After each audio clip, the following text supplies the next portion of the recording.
ఈ పరిశుద్ధ ఆదివారంన పరిశుద్ధ త్రిత్వమును గురించినటువంటి వాక్య ధ్యానమును మనం చేద్దాము. లేఖన భాగంలో నుంచి యోహాను సువార్త 3వ అధ్యాయము మొదటి 3 వచనములను చదువుకుందాం. నికోదేమను పరిసేయకుడుండెను. అతడు రాత్రి అందు ఆయన యొద్దకు వచ్చి, బోధకుడా, నీవు దేవుని యొద్ద నుండి వచ్చిన బోధకుడు అని మేమెరుగుదుము. దేవుడు అతనికి తోడై ఉంటేనే కానీ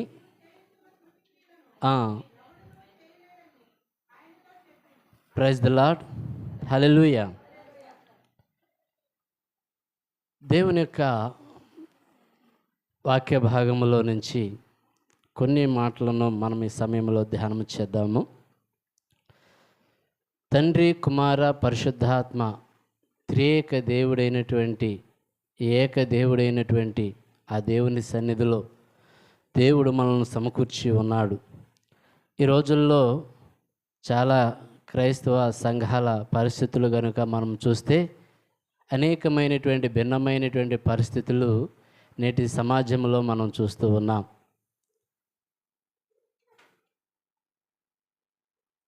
క్రైస్తవ సమాజంలోనే యెహోవాను ఆరాధించేవాళ్ళు కొంతమంది, క్రీస్తును ఆరాధించేవారు కొంతమంది, పరిశుద్ధాత్మను ఆరాధించేవారు కొంతమంది, ఇలా రకరకాలుగా క్రైస్తవ సమాజంలోనే అనేక మంది భిన్నమైన విధానాలను అవలంబిస్తూ ఉన్నారు.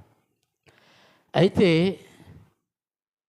యెహోవా దేవుడు వేరు, యేసుక్రీస్తు ప్రభువారు వేరు, పరిశుద్ధాత్ముడు వేరు అని బైబిల్ గ్రంథము తెలియచేస్తూ ఉన్నదా?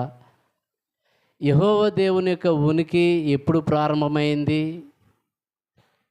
లేకపోతే యేసుక్రీస్తు ప్రభువారి యొక్క దేవుని యొక్క ఉనికి ఎప్పుడు ప్రారంభమైంది? పరిశుద్ధాత్మని యొక్క ఉనికి అనేది ఎప్పుడు ప్రారంభమైంది? ఈ ముగ్గురు వేరు వేరు అనేటువంటిది విధానాలు బైబిల్ గ్రంథం మనకు తెలియచేస్తుందా అనేది కనుక మనం చూసినట్లయితే అది ఎంత మాత్రము కానే కాదని వాక్యము సెలవిస్తూ ఉన్నది. ఎందుకనంటే పరిశుద్ధాత్ముడు వేరుగా లేడు, యేసుక్రీస్తు ప్రభువారు వేరుగా లేడు, యెహోవా దేవుడు వేరుగా లేడు. ఆదియందు వాక్యము ఉండెను, వాక్యము దేవుని యొద్ద ఉండెను అనేటువంటిది యోహాను రాసినటువంటి సువార్తలో 1వ అధ్యాయంలో మనకు తెలియచేస్తా ఉన్నాడు. 1వ అధ్యాయం 1వ వచనములో ఆదియందు వాక్యము ఉండెను, వాక్యము దేవుని యొద్ద ఉండెను, వాక్యమే దేవుడై ఉండెను. 14వ వచనాన్ని కనుక మనం చూస్తే ఆ వాక్యమే శరీరధారి మన మధ్య నివసించెను అని చెప్తూ ఉన్నాడు. అంటే ఆదియందు వాక్యము ఉన్నది, ఆ వాక్యము దేవుని యొద్ద ఉండెను, ఆ వాక్యమే దేవుడై ఉండెను, ఆ వాక్యమే శరీరాన్ని ధరించి మన మధ్య నివసించెను అని చెప్తున్నాడు. ఆదియందు దేవుడు భూమి ఆకాశములను సృజించినప్పుడు యెహోవా దేవుడే భూమి ఆకాశములను సృజించలేదు. తండ్రి, కుమార, పరిశుద్ధాత్మ త్రియేక దేవుడైనటువంటి ఏక దేవుడై ఉన్నటువంటి ఒక్కటే ఉన్నటువంటి దేవుడు ఆదిలో సృష్టిని సృజించాడు. తర్వాత ఈ భూమి మీద ఉన్నటువంటి ప్రాణికోటిని సృజించాడు. తర్వాత సమస్త మానవాళి రక్షణార్థమై ఆయన శరీరాన్ని ధరించి మన మధ్యకు వచ్చాడు. మనందరినీ రక్షణలోనికి నడిపించటానికి, సర్వమానవాళిని పాప పశ్చాత్తాపంలోనికి నడిపించటానికి, దేవుని రాజ్యము కొరకే సిద్ధపరచటానికి దేవుడు పరిశుద్ధాత్మను మనకు అనుగ్రహించాడు. ప్రియమైన దేవుని బిడ్డలారా, ఆయన సమస్తమును సృజించాడు, సర్వాన్ని రక్షించడానికి ఈ భూమి మీదకి దిగి వచ్చాడు కుమారునిగా. సర్వమును పరిశుద్ధపరిచి సర్వమును ఆయన రాకడకే సిద్ధపరచుకోవడానికి పరిశుద్ధాత్మను అనుగ్రహించాడు. కాబట్టి తండ్రి వేరుగా, కుమారుడు వేరుగా, పరిశుద్ధాత్ముడు వేరుగా లేనే లేడు అని వాక్యము సెలవిస్తూ ఉన్నది. తండ్రి, కుమార, పరిశుద్ధాత్ముడు ఒక్కటే ఉన్నారు. వేరువేరు వ్యక్తులై ఉన్నప్పటికీ, వేరువేరు విధానాల్లో వారు కార్యము జరిగించినప్పటికీ వారు ఒక్కటే ఉన్నారు. ఒక్కడే దేవుడే ఉన్నాడు అని వాక్యము సెలవిస్తూ ఉన్నది. ప్రభు ఒక్కడే ఉన్నాడు, రక్షణ ఒక్కటే ఉన్నది. కాబట్టి ప్రియమైన దేవుని బిడ్డలారా, దేవుడు తన వాక్యము ద్వారా మనకు తెలియజేస్తా ఉన్నాడు. సృష్టి కార్యములోను, ఆశీర్వాదములోను, బాప్తిస్మము కార్యక్రమంలోను మనము ఈ త్రిత్వాన్ని మనం చూస్తాం. అవన్నీ కూడా స్పష్టంగా మనకు బయలుపరచబడ్డాయి. యేసుక్రీస్తు ప్రభువారు బాప్తిస్మం పొందుతున్నప్పుడు ఆకాశము తెరవబడటము, తండ్రి అయిన దేవుడు మాట్లాడటము, పరిశుద్ధాత్మ దేవుడు పావురము వలె ఆయన మీదకు దిగిరావటము, తండ్రి, కుమార, పరిశుద్ధాత్మ త్రిత్వాన్ని మనం అక్కడ చూస్తాం.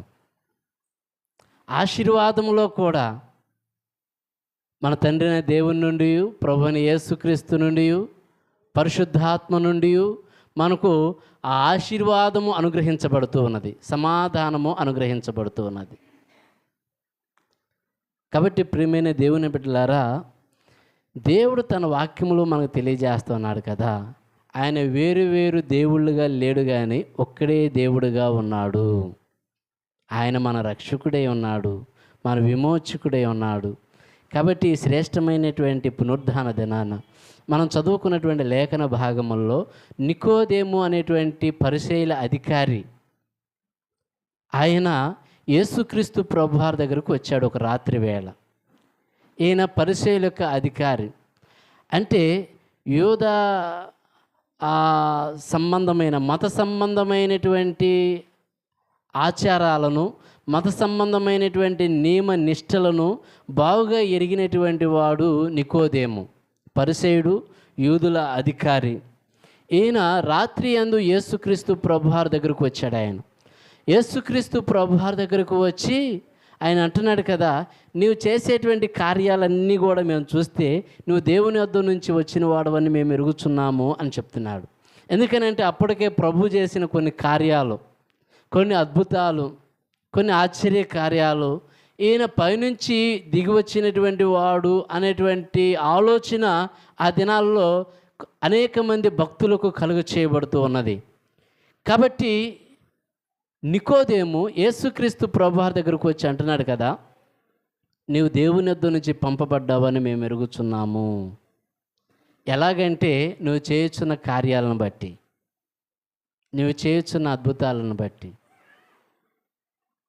ప్రియమైన దేవుని బిడ్డలారా, పరిశుద్ధుడు, ఉన్నతమైనటువంటి దేవుడు తన వాక్యము ద్వారా మనకు తెలియజేస్తా ఉన్నాడు.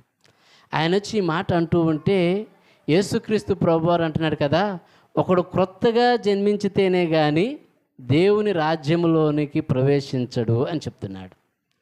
ఒకడు క్రొత్తగా జన్మించితేనే కానీ. నికోదేము ఆశ్చర్యపోయాడు ఆయన. ఎందుకని అంటే ఆయన అంటున్నాడు కదా, ముసలివాడైనటువంటి ఒక వ్యక్తి మరలా తల్లి గర్భంలో ప్రవేశించి రెండవసారి ఎలా జన్మిస్తాడు?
ప్రియమైన దేవుని బిడ్డలారా, నీటి మూలముగాను ఆత్మ మూలముగాను వాక్యము మనలోనికి వెళ్ళినప్పుడు ఆ వాక్యాన్ని మనలో ఆ వాక్యము ద్వారా పశ్చాత్తాపంలోనికి మనం నడిపిస్తాడు పరిశుద్ధాత్ముడు. వాక్యం మన హృదయాల్లోనికి వెళ్ళినప్పుడు. ప్రియమైన దేవుని బిడ్డలారా, పరిశుద్ధాత్ముడు మనల్ని పశ్చాత్తాపంలో నడిపిస్తాడు. పరిశుద్ధాత్ముడు మనలను యేసుక్రీస్తు వైపుకు నడిపిస్తాడు. పరిశుద్ధాత్ముడు మనలను ఆ రక్షణ అనుభవంలోనికి నడిపిస్తాడు. తిరిగి జన్మించిన అనుభవంలోనికి, మారు మనసు పొందిన అనుభవంలోనికి దేవుడు తన వాక్యము ద్వారా మనకు తెలియచేస్తూ ఉన్నాడు. ప్రియమైన దేవుని బిడ్డలారా, మనము ఈ భూమి మీద ఆ తిరిగి జన్మించిన అనుభవంలోనికి మనం వెళ్ళాలి. మనం మత నియమాలు కలిగి ఉండటం చేత తిరిగి జన్మించిన అనుభవంలోనికి మనం వెళ్ళలేము. లేకపోతే మత నిష్టలు కలిగి ఉండటం చేత తిరిగి జన్మించిన అనుభవంలోనికి మనం వెళ్ళలేము. మత నియమాలు, మత నిష్టలు మనలను తిరిగి జన్మించిన అనుభవంలోనికి మనల్ని తీసుకుని వెళ్ళలేవు.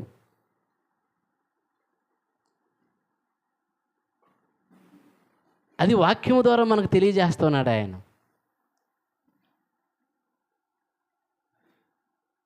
ప్రియమైన దేవుని బిడ్డలారా,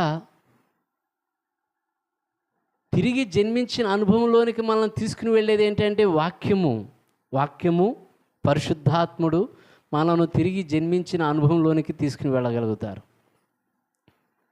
అది వాక్యము ద్వారా మనకు తెలియజేస్తున్నాడు ఆయన. అంటే మత నియమాలు, మతనిష్టలు,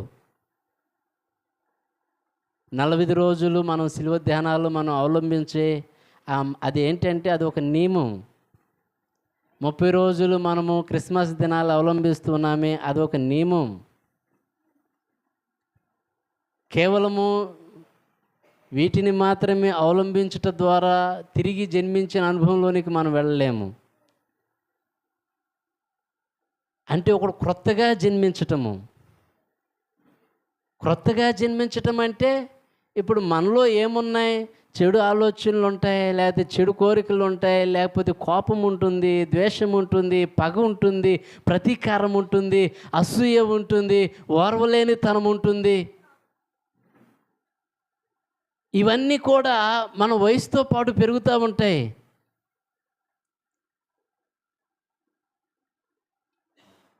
అటువంటి మనము తిరిగి జన్మించినటువంటి అనుభవంలోనికి, నికోదేము ముసలివాడిగా ఉన్నాడు. ఆయన చాలా పాండిత్యం నేర్చినటువంటి వాడు, చాలా గొప్పవాడు, ధర్మశాస్త్రాన్ని బాగా అవలంబించినటువంటి వాడు, ధర్మశాస్త్రాన్ని బాగా పఠించినటువంటి వాడు, చక్కని నైపుణ్యత కలిగినటువంటి వాడు.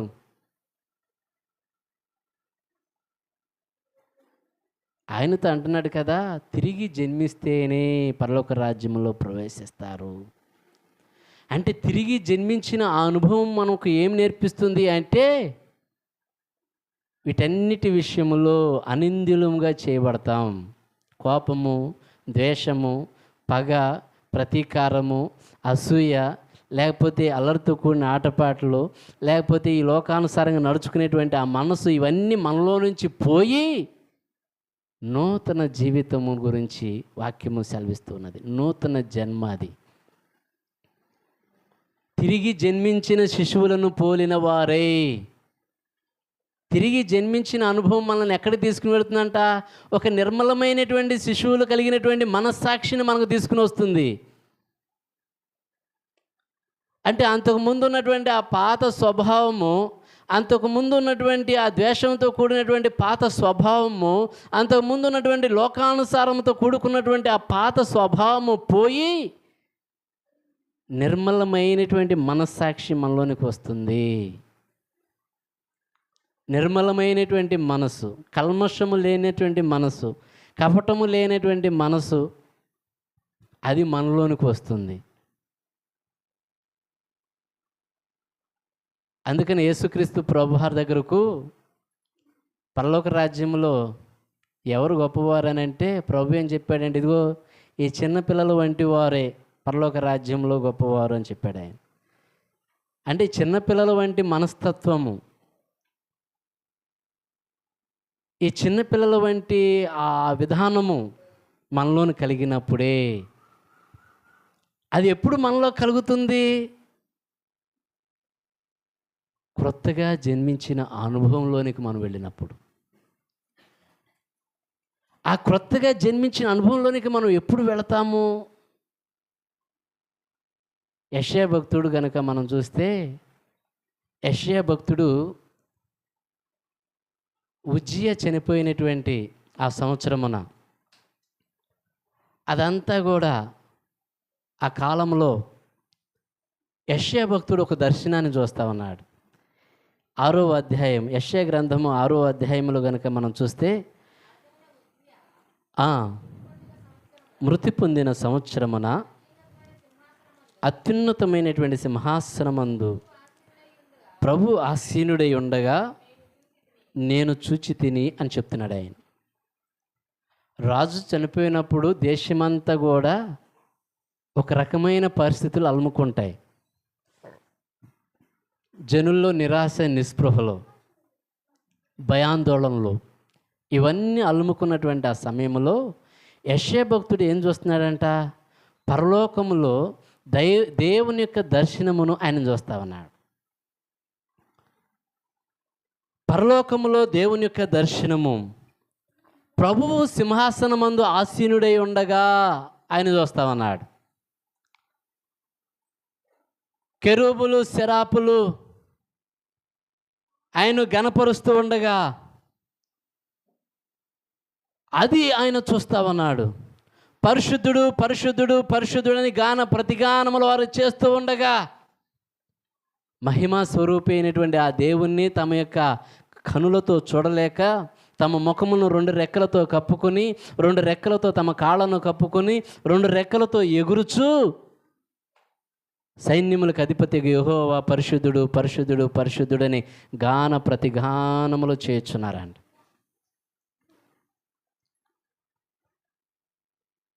ఆ దర్శనమును ఆయన చూస్తా ఉన్నాడు. ఆయన దేవదూతలు, దేవుని సముఖములో నిలిచి ఉండేటువంటి దేవదూతలు ఆయన మహిమా స్వారూప్యమును చూడలేక తమ రెక్కలతో, 2 రెక్కలతో తమ ముఖమును కప్పుకొని, 2 రెక్కలతో కాళ్ళను కప్పుకొని దేవుణ్ణి గణపరుస్తూ ఉన్నారు. పరిశుద్ధుడు, పరిశుద్ధుడు, పరిశుద్ధుడు అని వారు దేవుణ్ణి ఆరాధిస్తూ ఉంటే ఆ గడప కమ్ముల పునాదులు కదులుతూ ఉన్నాయంట. ఆ ఆరాధన ఎంతో శక్తివంతమైనదే ఉన్నది. ఆ ఆరాధన ఎంతో హృదయపూర్వకమైనదే ఉన్నది. ఆ ఆరాధన ఎంతో శ్రేష్టమైనది, ఎంతో ప్రభావముతో కూడినదే ఉన్నది.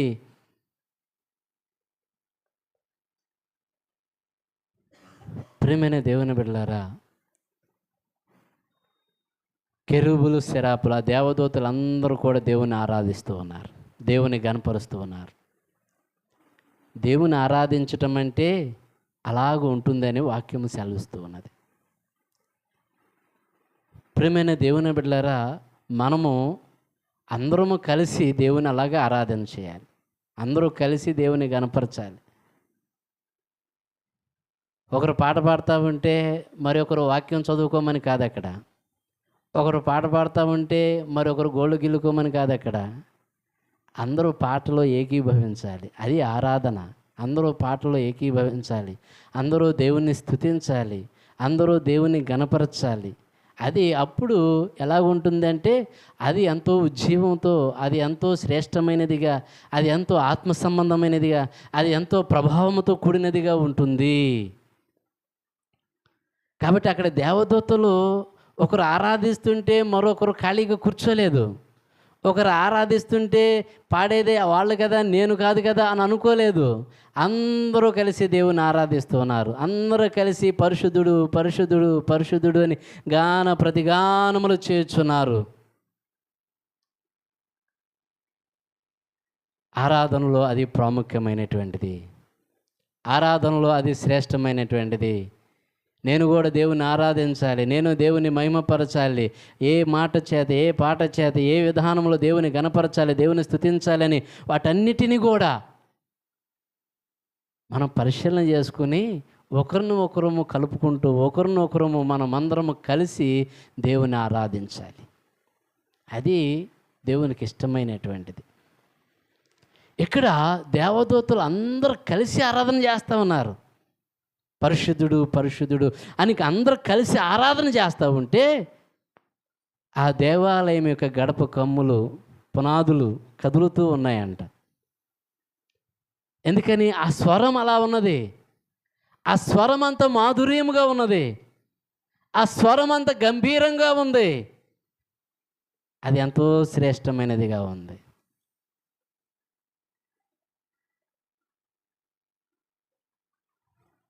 ప్రియమైన దేవుని బిడ్డలారా,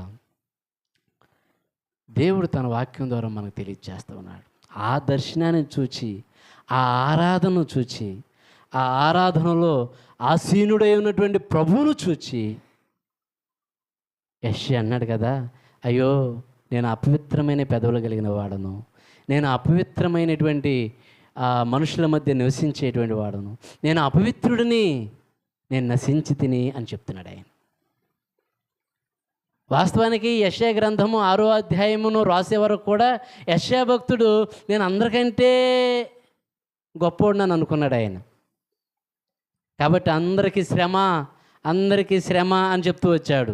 భక్తిహీనతను త్రాళ్ళ చేత దోషమును లాక్కుని వారికి శ్రమ, బండి మోకుల చేత పాపమును లాక్కుని వారికి శ్రమ, ఇదిగో మద్యమును కలుపుటలో తెగగలిగినటువంటి వాళ్ళారా మీకు శ్రమ, పాపము చేయుటలో అత్యధికంగా పరుగులెత్తుచున్న వాళ్ళారా మీకు శ్రమ అని అందరికీ శ్రమ శ్రమ శ్రమ అని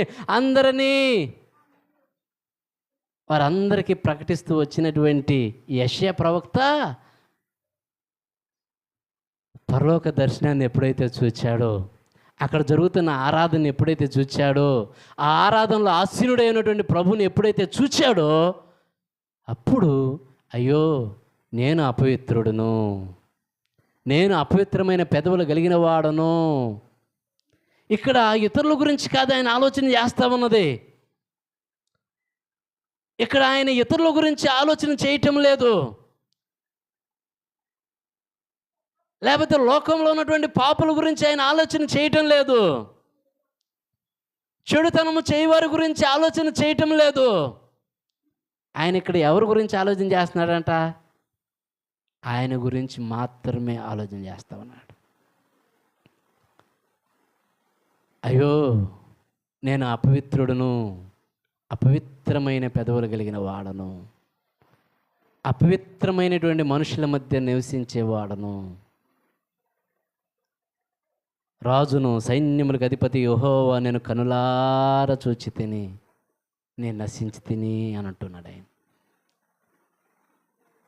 ప్రియమైన దేవుని బిడ్డలారా, దేవుణ్ణి మనం ఎప్పుడైతే చూస్తామో, ఆయన దర్శనమును, ఆయన వాక్యాన్ని మనం ఎప్పుడైతే హృదయపూర్వకంగా ఆ వాక్యంలో ఉన్న క్రీస్తును చూడగలుగుతామో, అప్పుడు మనము లోకంలో ఉన్న వారందరి గురించి కాదు కానీ మన గురించి మాత్రమే మనం ఆలోచన చేస్తాం.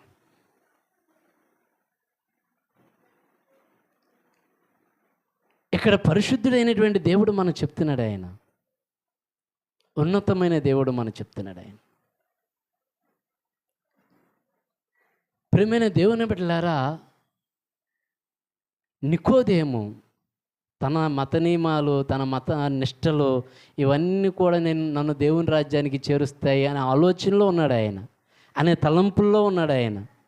కానీ ప్రభు ఏమంటున్నాడంటే, అవి కాదు నిన్ను దేవుని రాజ్యానికి చేర్చేది.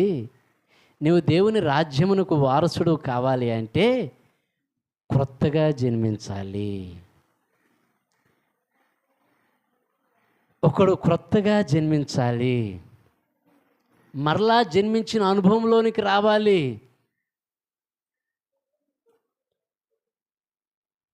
మరలా జన్మించినంటే క్రీస్తు మూలముగా జన్మించినటువంటి ఆ జననములోనికి మనం రావాలి.